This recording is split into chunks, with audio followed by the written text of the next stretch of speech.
முருகர் முக்கியமான பாடல்.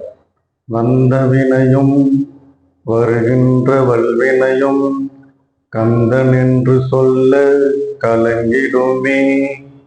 செந்தில் நகர் சேவகா என்று திருநீர் அணிபவர்க்கு மேவவாராதே வினை.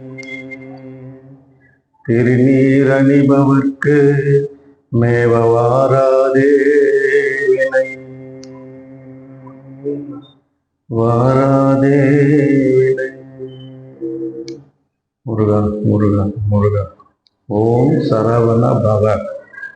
ஆறுமுகம் அருளிடும் அனுதினமும் ஏறுமுகம். ஆறுமுகம் அருளிடும் அனுதினமும் ஏறுமுகம். ஓம் சரவண பவ.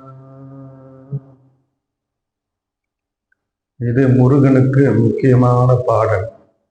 அவரை நினைத்து திருநீர் அணிந்து இந்த மந்திரத்தை கூறி வந்தால் உங்களுடைய அனைத்து கஷ்டங்களும் நீங்கி நல்வாழ்வு கிடைக்க மகிழ்ச்சி ஆன வாழ்க்கை அமையும். ஓம் முருகன்.